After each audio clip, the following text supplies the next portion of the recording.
자, 여러분, 이제 두 번째 타임으로 들어가 보도록 하겠습니다. 자, 그래요. 이제 민법에 대한 특칙을 우리가 학습하고 있고, 이제 민법 총칙 부분에 대한 특칙을 우리가 별도로 학습해 보도록 하겠습니다. 아셨죠? 네. 제가 화면을 공유해 드리겠습니다. 자, 여기 보시면, 자, 민법 총칙에 대해서 상사 대리는 비현명주의다. 그러면 우리 민법은 아까 뭐겠어요? 네. 민법은 현명주의다. 네. 자, 그래서 이걸 아시면 되고. 자, 보시면 이제 상행위 대리가 이제 신속하고 안전을 위해서 본인을 위한 것임을 표시하지 아니한 경우에도 본인에 대해서 효력이 생긴다 이 말입니다. 다만 이제 상대방은 본인임을 알지 못한 때, 상대방이 본인을 몰랐잖아요. 또 본인 또는 대리인이 누구에게도 이행을 청구할 수 있어요. 바쁜데 지금 뭐 너 대리인 맞아 이렇게 따질 필요 없다 이 말입니다. 그래서 편의성을 도모하고 있는 겁니다. 상거래는. 왜 그럴까요? 상거래는 계속 반복적으로 일어나잖아요. 그죠? 그냥 늘 같은 사람을 보고 있어요. 예. 근데 민법은 집을 사고 파는데 한 번 팔린 거지 계속 파는 건 아니잖아. 그지?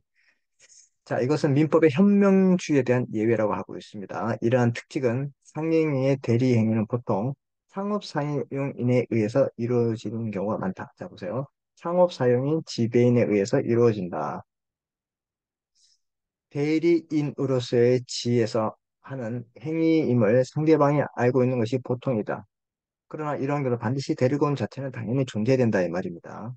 그래서 대리권 자, 그래서 우리가 이제 지배인, 지배인의 지배인의 대리권, 이 대리권이 지배권은 존재해야 한다. 즉 지배인의 선임, 같은 말이요. 지배인 선임에 관한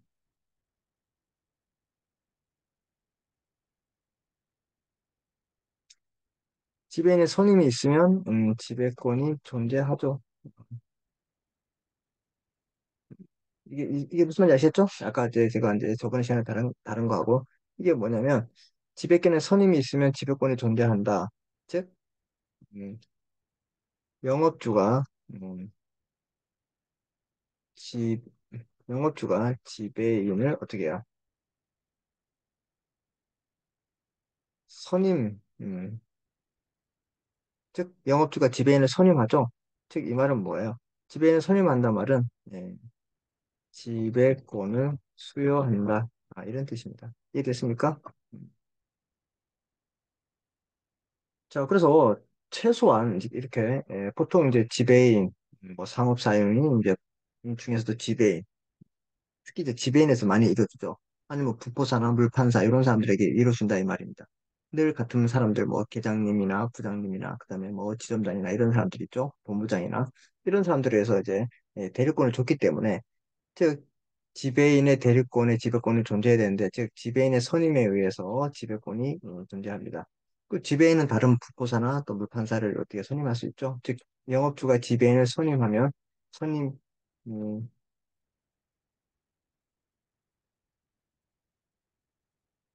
영업주가 지배인을 선임하는 행, 행위 등의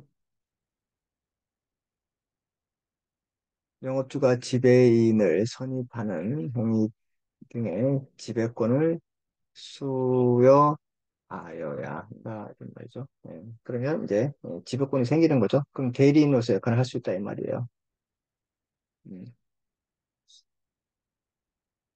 그래서 뭐 대항하기 위해서는 등기를 한다 이런 뜻이에요. 아까 같은 말이죠. 자, 그래서 아까 봤던 것처럼 이제 민법의 대리는 어떻게 해요? 현명주의 이렇게 하지만 상법은 어, 지배권을 주기만 하면 되고 내가 꼭 뭐 지점장이다, 뭐 이제 영업 본부장이다, 제가 뭐 부분적 포괄 대리권을 가진 상업 사용이다 이런 말을 안 하더라도 지배권만 얘가 이제 있으면 어떻게 해요? 그 일을 할 수 있다 이렇게 이해하시면 될 것 같아요. 근데 민법은 반드시 이렇게 누구냐고 이렇게 A에 대인 B라고 이렇게 현명을 해야 한다 이렇게 알아두시면 될 것 같습니다.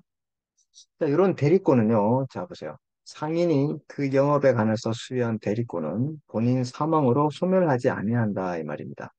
자, 그래서 이게 제가 밑에 적어놨는데, 민법의 대리권의 소멸 사유는 본인이 사망합니다. 그래서 얘가 죽어. 음. 얘가 죽으면 얘는 대리권을 수여받은 근거가 자체가 사라지기 때문에 대리권이 없어지는 거야. 대리인이 사망해. 대리권을 줬는데 얘가 없어. 죽어. 죽었어요. 그럼 대리권을 행사할 수 있는 사람이 있어요? 없어? 없죠. 그 다음에, 대리인이 피성년 후에, 그 옛날에 말하면 금치산자. 어떤 경제적 능력이 할 수 있는 능력이 없어. 그럼 안 돼. 그럼 파산돼. 그럼 안 된다, 이 말이야. 그럼 대리권 소멸해. 알았죠? 그런데 특이하게, 이제, 이 상사 대리는 보세요. 상법에서 본사가 되어도 어떻게 소멸되지 않는다.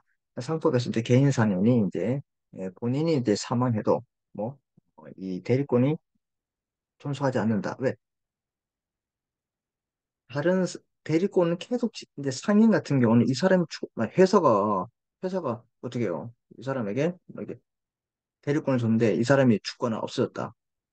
이러한 여건에서 이 사람이 대리권에서 계속 기존 했던 영업들을 계속 반복해야 되잖아. 그지? 음. 그래서, 이 사람이 그 상인이 없어졌다는 그 사유만으로 이 대리권이 없었다 그러면, 뭐, 그 상거래에 있던 모든 그 계속 반복되는 것들이 다 올스톱 돼야 돼. 그러면, 경제적으로 타격이 엄청 크겠죠. 예.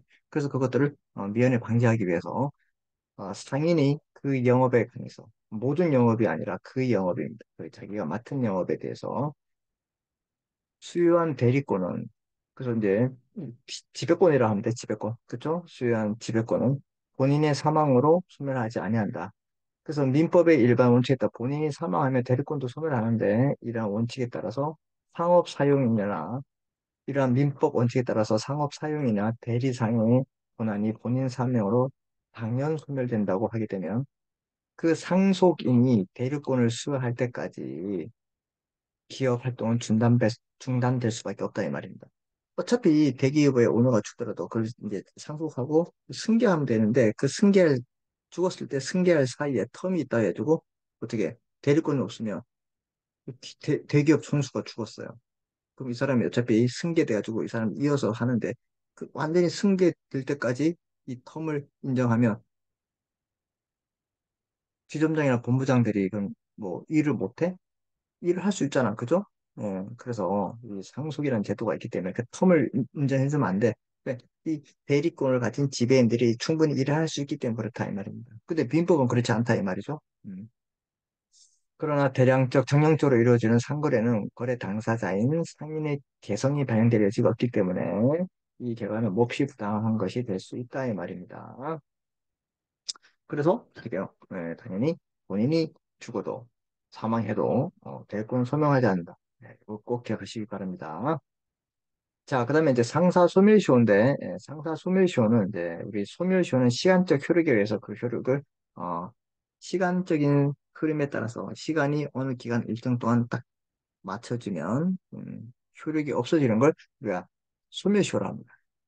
그럼 이건 반대로 하면 뭐야? 취득시효가 되겠다. 그래서 보세요. 상행위로 인한 채권. 그럼 상행위는 뭐야? 상사, 매매, 창고, 뭐, 그 다음에 운송업 이런 모든 상행위로 인한 채권은 상법에 다른 규정이 없을 때는 5년간 행사하지 않으면 반성됩니다. 5년이에요, 5년. 꼭 기억합니다. 5년. 그러나 다른 법령이 이보다 단기로 규정했을 때는 그게 뭐 3년으로 한다? 그럼 3년. 1년으로 한다? 1년. 그 다음에 6개월로 한다? 그러면 6개월 한다? 이 말이에요. 이 규정은 법률관계의 신속한 종결을 위해서 그렇고 상행위는 대량적으로 이루어지기 때문에 발생한 법률관계를 신속하게 종결할 필요성이 있기 때문에 소멸시효를 크게 단축시키고 있다 이렇게 보시면 됩니다. 단기 규정이 있을 때는 그 규정에 의하고 있습니다. 한 예로서 121조, 122조, 140조 얘들은 1년을 하고 있다. 그럼 1년이에요. 5년으로 한다 했는데 1년을 했잖아. 이 조문에서는. 그럼 1년으로 가는 거야. 보험금 청구권, 정기권은 3년을 하고 있다. 그럼 3년으로 가는 거야. 5년보다 짧잖아. 그지?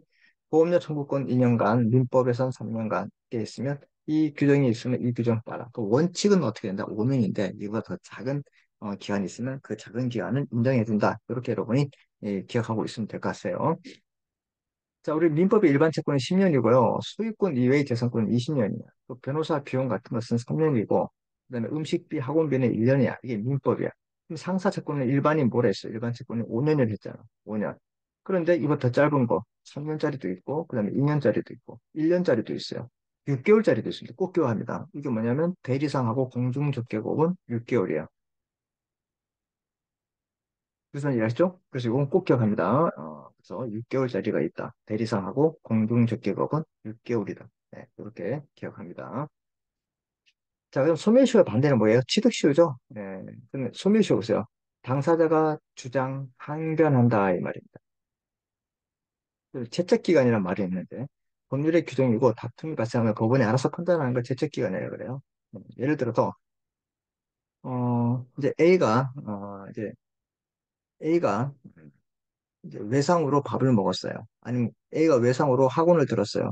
그럼 1년간 잘 버텼다가 그 사이에 뭐 독촉 전화도 안 받고 아무도 없이 이제 이 사람 믿었죠. 이제 1년 동안 이 사람이 갔겠지 믿었는데 1년이 근거하고 2년이 됐을 때 이 사람이 어떻게 해요?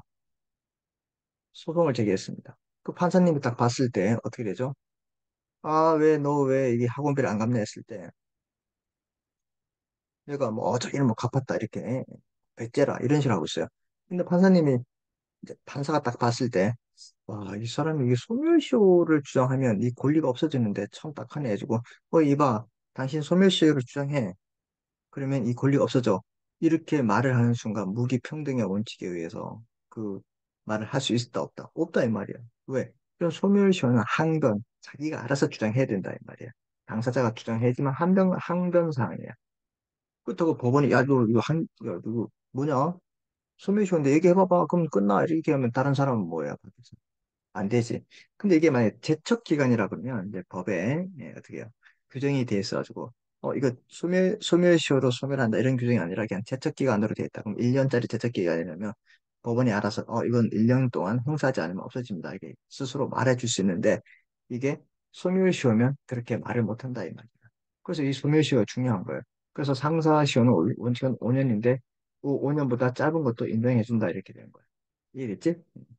민법 같은 경우는 10년이에요. 일반인. 그다음에 뭐 20년짜리도 있고 3년, 1년짜리도 있어. 되게 길어. 알았지? 상사 채권은 짧다. 그래서 이렇게 이제 공부합니다. 개념으로. 예. 자, 그래서 이제 이 상사 채권을 이렇게 보시고 자, 그다음에 이제 우리 물권법에 대한 특징을 보세요. 물권. 우리 담보물권이 뭐가 있다 그랬죠? 이제 상사 유치권 있잖아. 유치권. 유치는 가지고 있는다 이 말이죠. 그래서 우리가 만약에 이렇게 민법적으로 이제 보면 세탁물을 맡겼어요. 세탁물을 맡겼는데 그러면 세탁물 찾아갈 때 어떻게 해요? 돈을 주고 가져야지. 그런데 만약에 이걸 세탁물에 대해서 이제 그 수선비를 안 줬을 때 어떻게 해요? 그 아저씨가 계속 이걸 가지고 있는 거야. 알았지? 예, 그게 유치권이야. 그럼 이 세탁물에 대해서 관련된 것만 행사할 수 있는 거야. 이게 물권이야. 이해됐지? 예. 자, 그래서 이 상사 유치권은 좀 달라요. 그래서 이제 물권은 아까 이거 뭐 하고 있지? 이렇게 하면 안 되고 우리 아까 얘기했잖아.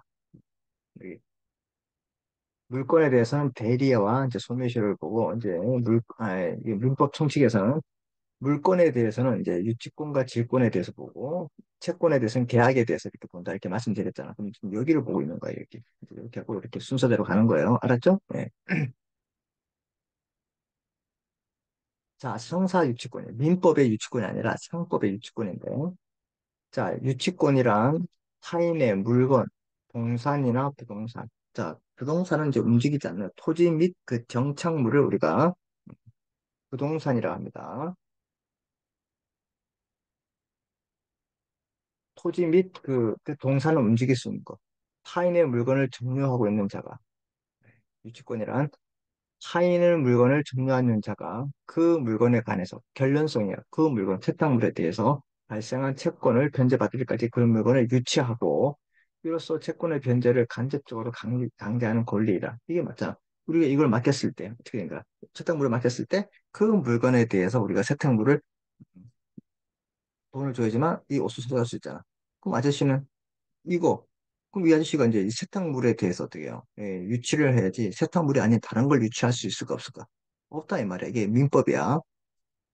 자, 상법에서는 상인 간의 상행위로 인한 채권이 자, 보세요.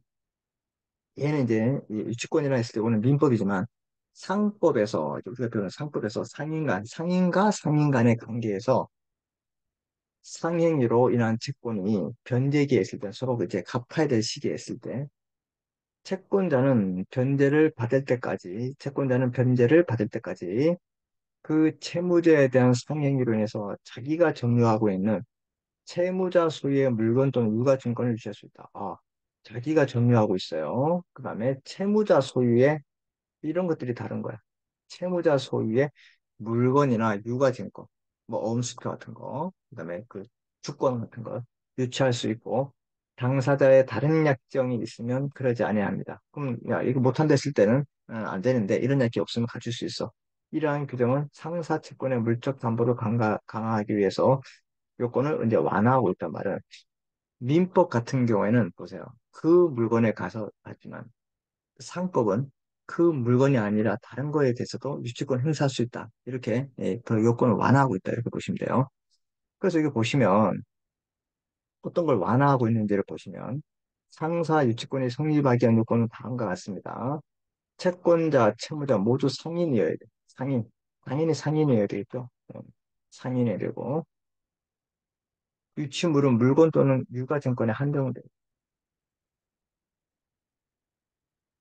이는 민법과 동일해요. 그러나 유치물이 채무자의 소유, 채무자의 것이어야 돼. 즉, 민법상 유치권은 누가 소유권을 갖고 있는가는 무관하게 그 유치로 인해 발생한 채권이으면 됩니다. 그래서 제가 이 옷을 맡겼는데 이게 뭐 아버지 것을 맡길 수 있고 엄마 것을 맡길 수 있잖아요. 그죠? 예. 그 차이가 있다는 걸 꼭 알아두시고. 그래서 민법상 유치권은 이제 세탁소 생각하면 누가 소유권을 갖고 있는가는 무관하게 엄마 걸 맡길 수 있고 아빠 거, 그다음 내 걸 스스로 맡길 수 있겠죠. 그 유치물로 인해서 발생한 채권이면 됩니다. 즉, 점유는 취득한 원인이 되는 행위는 상행해야 합니다. 그래서 모두 상인이어야 하고 물건 또는 유가증권에 한정되고요. 채무자 소유해야 되고 피담보채권이란 말은 피담보채권은 뭐예요? 음, 그 대출을 했을 땐 대출금, 그다음에 수선을 했을 땐 수선료 이런 것도 되겠죠. 예. 상인 간의 상행위로 인하게 된다 이 말입니다. 상인이 뭐 사고 팔고 했을 때.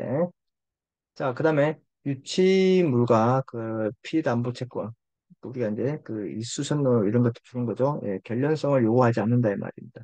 다른 거라도 된다. 이게 되게 중요해요. 즉 민법상 유치권은 피담보 채권에 점유하는 물건에 관해 생긴 것이 인정되나 상사 유치권은 목적물의 최저 소유의 것에 관련성도 없다 이 말입니다. 즉 민법에서는 이 물건에 대해서만 필요하다 이 말입니다. 자, 그래서 이 사례를 보면 여러분이 이제 EX가 아니라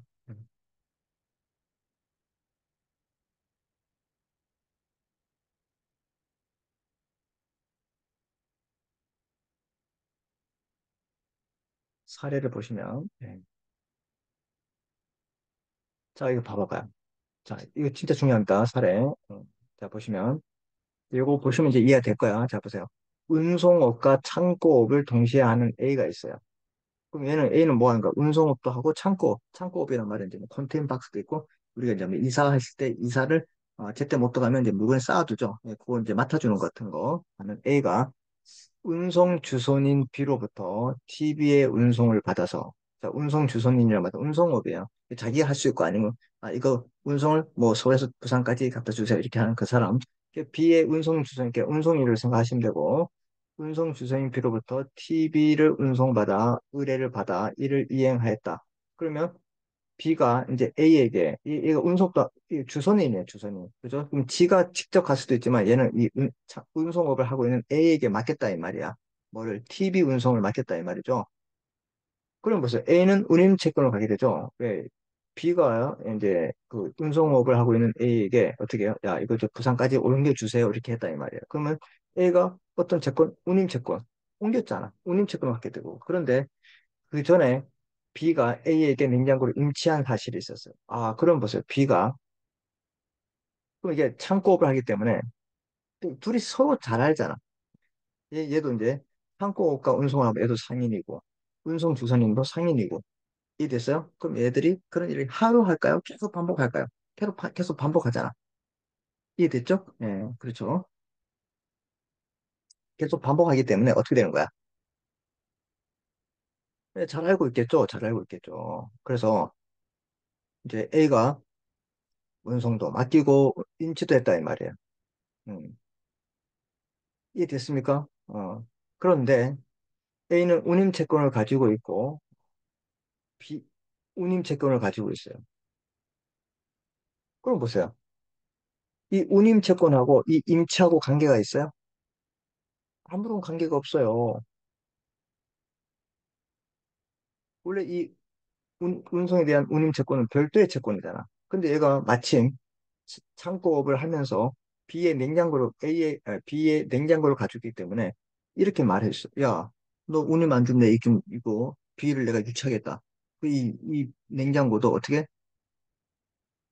네가 돈을 좀 가져가라. 이렇게 할 수 있다 이 말이야. 근데 민법 같은 건 안 되지. 민법은 어떻게 된다고요? 그 물건에 대한 결련성이 있어야 된다. 결련성. 그 물건과 관련되는데 얘는 결련성이 있어요, 없어요? 없어도 된다 이 말이야. 이해됐죠? 이 정말 중요한 겁니다. 이해됐어 이제? 이해됐을 거야 이거. 네. 그래서 A는 운임 채권을 가지고 B의 냉장고를 유치할 수 있다. 민법상 유치권이라면 이러한 경우 운임 채권이 그 냉장고로 인해서 생긴 것이 아니기 때문에 유치권이 성립할 여지가 없지만 상사 유치권이 성립할 수 있다 이 말이에요. 이해됐죠? 왜 결론성이 있기 때문에. 따라서 상거래에서 개개 거래시마다 담보를 설정하면서 매우 비현실적이에요. 이것도 담보 설정하고 하다 보면 골치 아프잖아. 그래서 채권자는 거래상 점유하게 된 채무자 소유가 뭐야? 이거 냉장고를 문에 있다면 그에 대해서 널리 유치권을 인정하고 있다 이 말입니다. 그래서 핵심은 상사 유치권 핵심은 결론성이 필요할 수 없어. 관계없어. 그 대신 채무자 소유이면 됩니다. 이거 아주 머리에 콕 넣어 그냥 알았죠? 이게 생각하시면 돼요. 자, 그다음에 민사 유치권은 결론성이 있어야 되고 소유에 대한 제한이 없어요. 내가 이걸 뭐내 거를 맡기든 엄마 거를 맡기든 아빠 거를 맡기든 맡겨가지고 어떻게 되는 거야? 이 옷에 관련된 것만 행사할 수 있는 게 민법인데 내가 이거 옷을 맡겼는데 이 옷이 아니라 그 앞전에 맡긴 옷도 있다. 이해됐어요? 그럼 그 앞에 있는 옷은 유치권을 행사할 수 없어.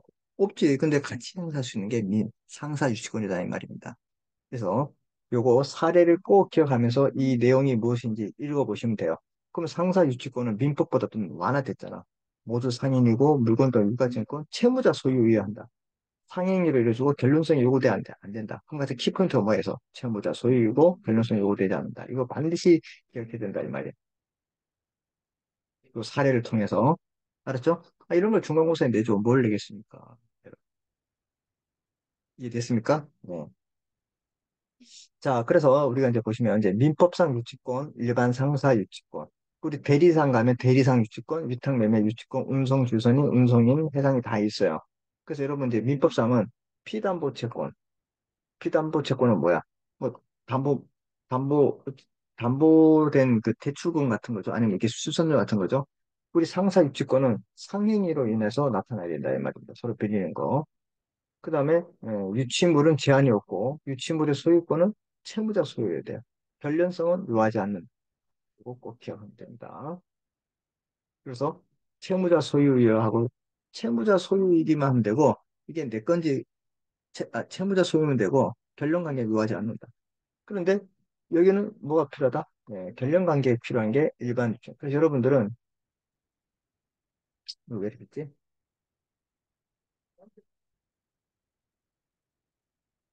여러분 이두 개만 기억하세요. 알았죠? 이두 개. 이거는 뭐 여러분은 이제 이 두 개, 민법상하고, 예, 민법상, 예, 민법상하고 이제 이 두 개, 상사채권, 이 두 개만 비교해서 여러분이 이제 공부하시면 될 것 같습니다. 이해됐죠? 네. 자, 그 다음에, 이제 유질계약이라 나오는데, 유질계약. 질권이에요, 질권. 자, 이런 겁니다. 이 휴대폰을 이제 민법에서 맡겼어요. 그러면 아저씨가 이제 질권자가 되고 전담포, 내가 돈을 드리면 이제 내가 100만 원 빌렸어요. 그 100만 원 좀 이거 찾아오죠. 그런데 이런 거예요. 야, 이거 너 언제까지 이거 돈 갚지 않으면 이건 내가 먹겠다. 왜? 니는 대출금을 가져갔잖아. 이게 유질계약. 민법은 유질계약이 금지됩니다. 이해됐죠? 그래서 유질 계약이라고 보세요. 민법 제339조의 규정은 상행위로 인한 채권 담보를 하기 위해서 설정한 질권은 적용되지 아니한다. 즉 민법 339조는 질권 설정자, 원물 소유자, 그 스마트폰 그리고 소유자는 채무 변제기 전의 계약으로 질권자에게 변제에 가름해서 진물의 소유권을 취득하게 하거나 아저씨 내가 혹시 이거 안 가져오면 이게 당신 그냥 가지세요 이렇게 하거나 법률이 정한 방법에 의하지 않고 질무의 처벌을 약정하지 못한다 이 말이야. 이해됐습니까? 네. 그래서 유질 계약이 금지돼요. 뭐가? 민법에서는. 예, 유질 계약이 금지된다. 이해됐죠? 네. 이는 채무자의 빈곤한 사정을 이용해서 보세요. 너무 빈곤하잖아. 그래서 이제 진짜 막 옛날에는 진짜 뭐 금반지 하나 있는 게 전 재산이었다. 그럼 돈이 없으니까 이걸 다 팔아가지고 어떻게 해요? 예, 쌀을 먹고 일을 해서 돈을 벌면 이 반지를 찾아와야 되는데 이 사람이 돈을 어떻게 해요? 밥을 먹고 일하면서 돈을 벌 시간이 이제 6개월의 텀을 줬는데 1년이 걸렸다. 그럼 이 사람 1년 뒤에 찾아오면 되잖아. 근데 이 사람 어떻게 해? 이걸 내가 6개월 안에 그냥 소유권을 취득한다 이 말이야. 그럼 안 된다 이 말이잖아. 그래서 채무자의 빈곤 사정을 이용해서 채권자가 질권식등 채무자의 소유의 물건을 취득하면서 폭리를 치게 될 수 있다 이 말이야. 왜? 그 사이에 6개월 전에 금값이 또 올 수 있다 이 말이죠. 예. 이걸 방지하기 위해서 그래요. 그러나 상법은 좀 다르겠죠. 상인이 일정한 수준의 경제력을 갖고 있어요. 장사하면 돈이 있다고 생각하는 거야. 합리적 판단을 할 수 있는 사람으로 예정되어 있기 때문에 이러한 후원적 기능을 필요하지 않기 때문에 유지 계약을 허용하고 있다 이 말이에요. 그래서 금융 조달이 원활하게 쉽게 이루어지도록 하는 그런 배려가 있기 때문에 그렇다. 이렇게 알고 두시면 될 것 같아요. 그래서 유지 계약, 질권, 예를 들어서 노트북 150만 원 전당포에 맡겼어요. 그리고 피도한부 30만 원을 빌렸는데 변제 안 했어. 그럼 노트북의 소유권 전담포의 주인이 가느냐? 민법은 안 되지만 상법은 가능하다 이 말입니다. 그렇죠? A가 노트북을 직권 설정자, 전담포 주인을 뭐 직권자를 한다. 그럼 설정자란 말은 원물 소유자고 권자는 권리자를 말하고 있다. 이렇게 여러분이 알아두시면 될 것 같습니다. 자, 이렇게 이제 그 물건에 관한 특징 되게 중요해요, 이게. 유지 계약하고 그다음에 우리 이제 뭐가 배웠어요? 아까 상사 유치권 배웠죠? 이두 가지가 이제 물건에 관한 특징이 되겠습니다. 그리고 이제 나머지가 이제 뭐가 있냐면 이제 이 채권에 관한 내용들이 있는데 이 채권에 관한 내용들은 우리 세 번째 타임에서 이야기해 보도록 하겠습니다.